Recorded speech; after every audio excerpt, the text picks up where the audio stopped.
लक्ष्मी जी की अंगूठी। एक निर्धन व्यक्ति था। वह नित्य भगवान विष्णु और लक्ष्मी की पूजा करता।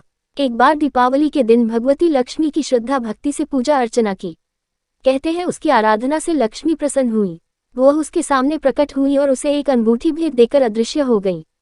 अंगूठी सामान्य नहीं थी। उसे पहनकर जैसे ही अगले दिन उसने धन पाने की कामना की, उसके सामने धन का ढेर लग गया। वह खुशी के मारे झूम उठा। इसी बीच उसे भूख लगी तो मन में अच्छे पकवान खाने की इच्छा हुई। कुछ ही पल में उसके सामने पकवान आ गए। अंगूठी का चमत्कार मालूम पड़ते ही उसने अपने लिए आलीशान बंगला, नौकर चाकर आदि तमाम सुविधाएं प्राप्त कर ली। वह भगवती लक्ष्मी की कृपा से प्राप्त उस अंगूठी के कारण सुख से रहने लगा। अब उसे किसी प्रकार का कोई दुख, कष्ट या चिंता नहीं थी। नगर में उसका बहुत नाम हो गया।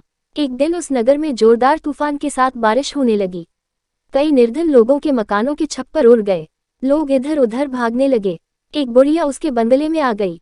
उसे देख वह व्यक्ति गरज कर बोला, ए बुढ़िया, कहाँ चली आ रही है बिना पूछे। बुढ़िया ने कहा, कुछ देर के लिए तुम्हारे यहाँ रहना चाहती हूँ। लेकिन उसने उसे बुरी तरह डांट डपट दिया। उस बुढ़िया ने कहा, मेरा कोई आसरा नहीं है, इतनी तेज बारिश में कहाँ जाऊंगी, थोड़ी देर की ही तो बात है। लेकिन उसकी किसी भी बात का असर उस व्यक्ति पर नहीं पड़ा।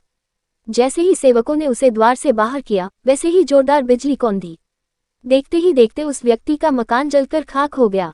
उसके हाथों की अंगूठी भी गायब हो गई। सारा वैभव पल भर में राख के ढेर में बदल गया। उसने आंख खोलकर जब देखा तो सामने लक्ष्मी जी थी। जो बुढ़िया कुछ देर पहले उसके सामने दीनहीन होकर गिड़गिड़ा रही थी, वही अब लक्ष्मी जी के रूप में उसके सामने मन मंद मुस्कुरा रही थी। वह समझ गया उसने बुढ़िया को नहीं, साक्षात लक्ष्मी जी को घर से निकाल दिया था। वह भगवती के चरणों में गिर पड़ा। देवी बोली, तुम इस योग्य नहीं हो। जहाँ निर्धनों का सम्मान नहीं होता, मैं वहाँ निवास नहीं कर सकती। यह कहकर लक्ष्मी जी उसकी आंखों से ओझल हो गई।